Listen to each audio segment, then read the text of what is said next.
To be or not to be, that is the question.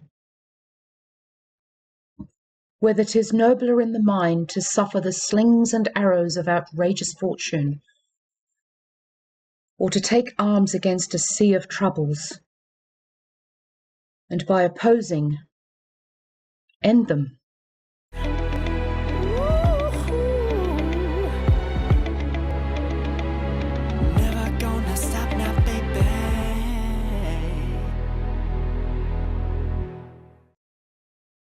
So yes, that was a rather Shakespearean introduction, and it popped into my head just a moment ago. I'm experiencing extra pain.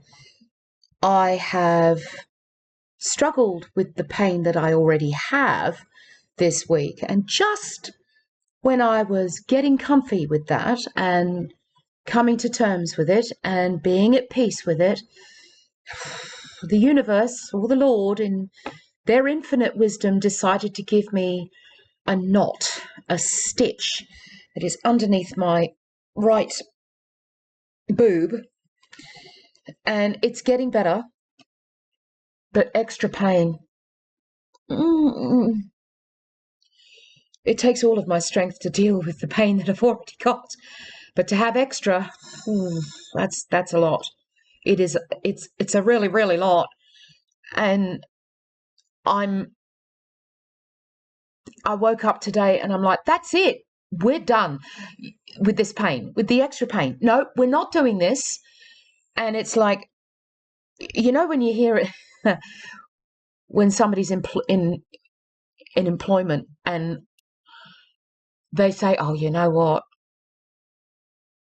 The last one in is generally the first one to be let go. That's my attitude towards this pain. It was the last in, it can be the first out. That's it. Bye-bye. I'm doing what's necessary to get rid of this because it makes it very difficult for me to concentrate on an awful lot of things. So ibuprofen it is. Fortunately, because I don't take it at all now, it should have a decent effect. It'll be short term. If that's not carnivore, I don't care. I don't care. A stitch or a knot, muscle, whatever. By all accounts, you should be able to push through the pain, and that's fine.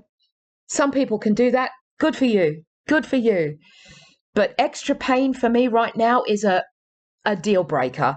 And by deal breaker, I mean, if I have to take meds to be comfortable, then I'm jolly well going to do it.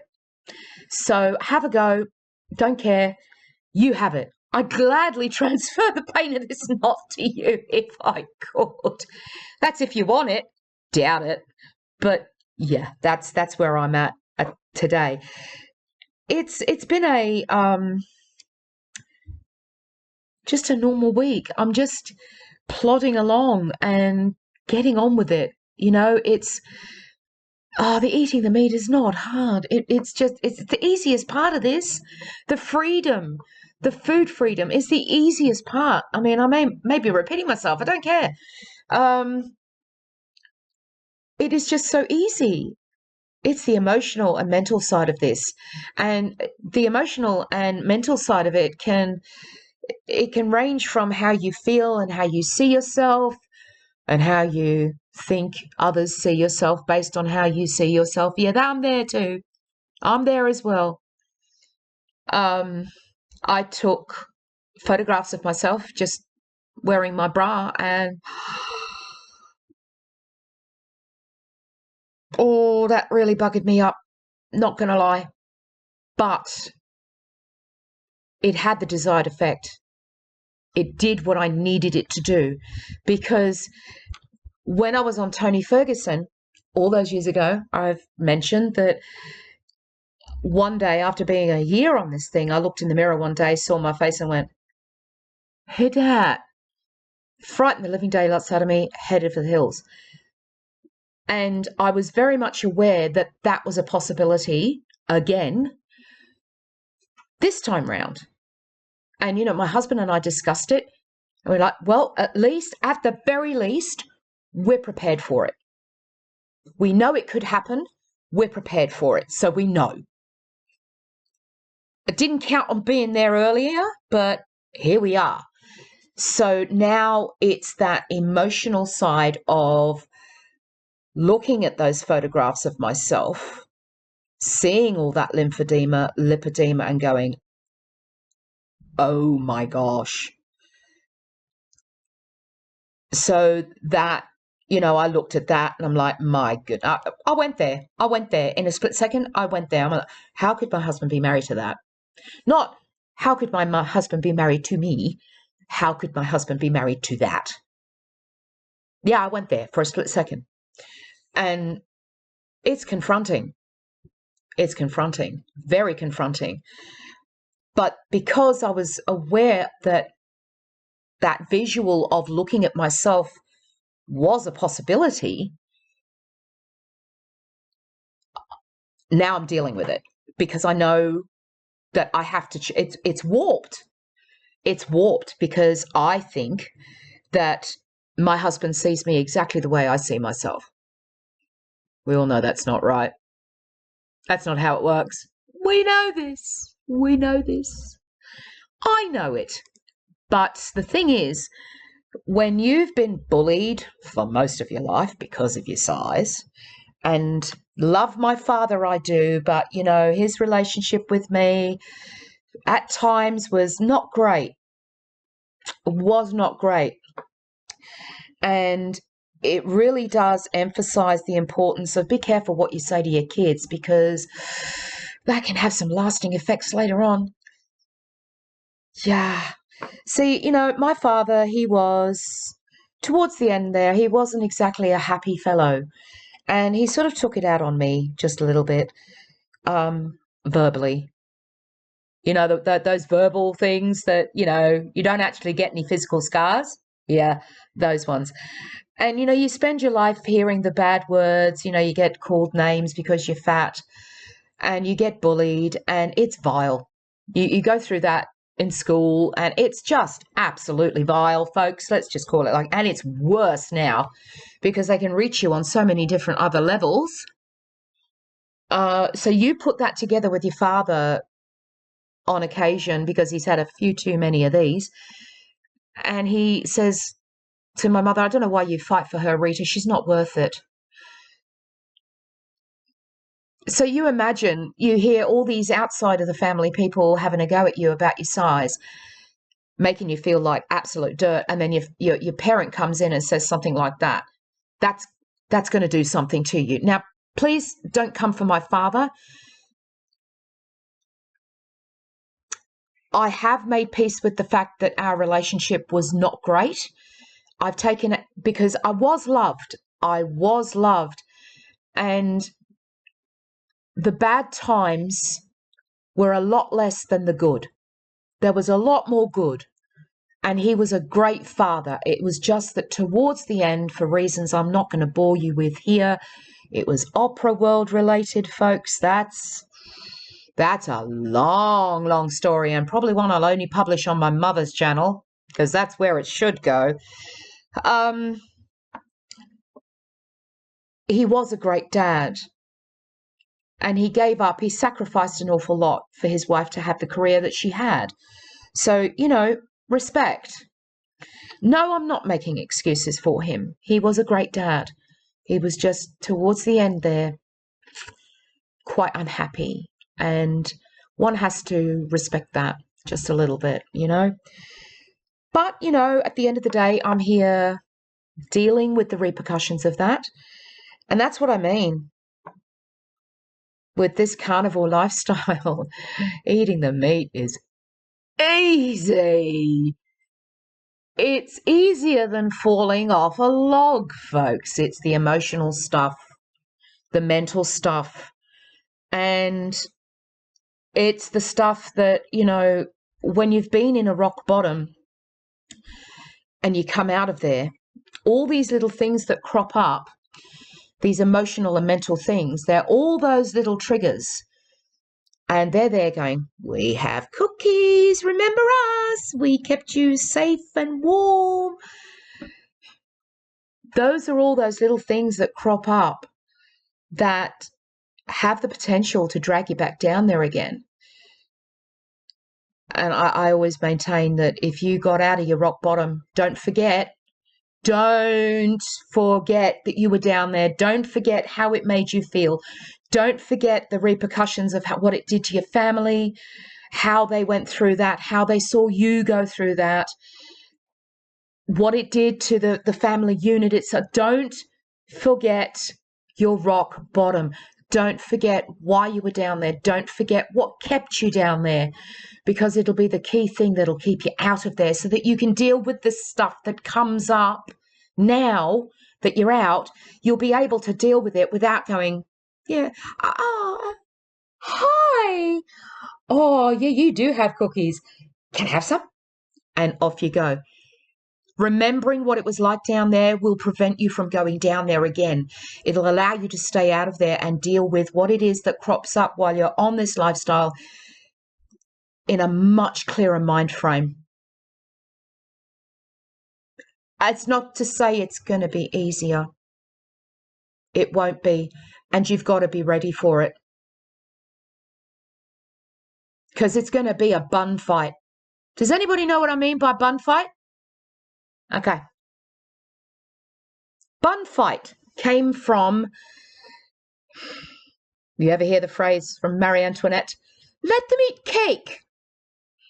You had all the revolution and everything. What were they throwing? Buns. Cream buns, all sorts of buns. Bun fight. It's not to say that you're going to grapple with some pretty heavy-duty demons. You will. Oh, yeah, you will. But you've got to be ready for it. And that can look like self-reflection. It can look like discussing it with your family, discussing it with your husband, your partner, whoever. It could also mean that you might need some counselling. And you know what? Yeah, it's a high possibility that I'm going to need some counselling. And I'm good with it. Counselling is not a sign of weakness, folks. You can deal with an awful lot yourself and you can nut out those things yourself.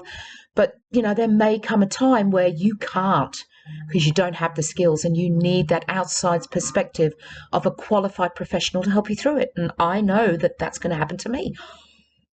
And I'm fine with it. I am fine with it. It's not a sign of weakness. At the end of the day, this journey, you're not meant to do it alone. You really are not. Some of it, yes. Some of it, yes. But if you have people who love you, truly, truly love you, concerned for your well-being, all aspects of it, don't be too proud to let them help if they want to. Because they are the ones that'll be with you through thick and thin. It's not a sign of weakness to need help. It isn't. It's actually a sign of strength. Think about it. So let's get into some photographs and some results, shall we? Cue the montage.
So, yeah, not bad this week.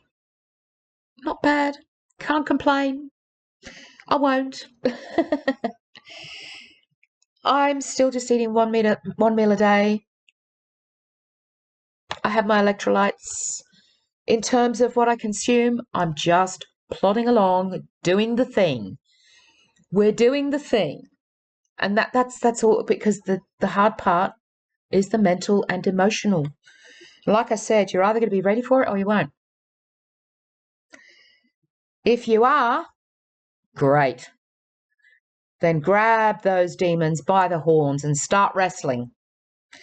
Because it'll be a long fight. But you got to want it. If you're going to be wishy-washy about it, you're not ready. And I venture to suggest that if you keep falling off the wagon, it's probably why you're not ready to deal with the demons. And I'm talking about the emotional side of things. I'm not talking about the addiction side. We all know the carb addiction and the sugar addiction is a very real thing. It's a very real demon. If you're not ready to grapple with that demon, then you're not ready.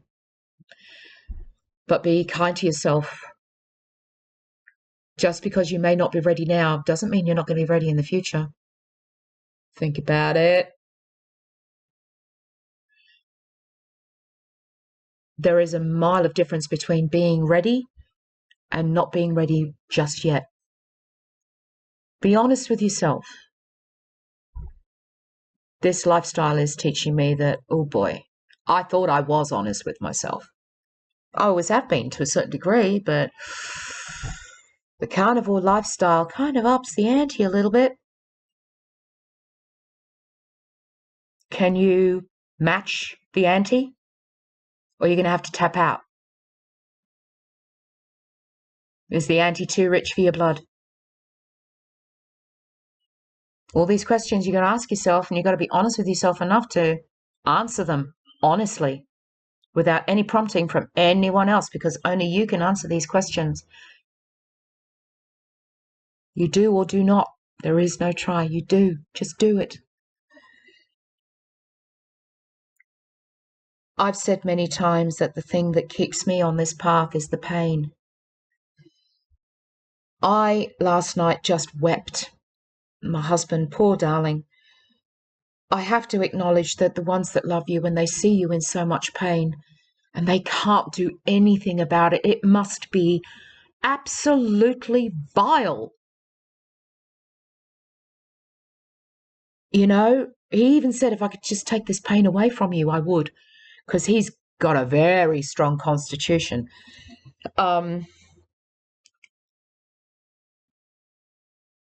I sat on my bed last night and I just wept. I wept because for a moment I was like, God, the universe, I'm like, I'm doing everything I can here. I know you're only sending me what I know that I can deal with, but I really cannot deal with extra pain. Please stop. Give me a break here. Give me a break. So I'm not really one to ask for these sorts of things, but if you want to chuck a few prayers in, go for it. In the meantime, I'll be here going, get thee behind me because I'm done with you. Those that know will know what I meant by that. I may not be overly religious, but I do still use that phrase, get thee behind me. Not today, Satan, not today. And that is where I am today. It's like, no, you know what? This pain can go. It's not going to beat me. It can go. It was the last one in. It can be the first one to go. We're not doing this. Because in being kind to yourself, you sometimes have to be a little bit strong and you have to talk yourself around a little bit too. So, yeah. Short one, I guess. I'm going to ask you to please be kind to those around you. Protect your peace. Don't take any crap. And be kind to yourself. Even if that means just being a little bit strong with yourself. So that you can dig your heels in. Because that's being kind too. I love you guys. See you Thursday. Mwah.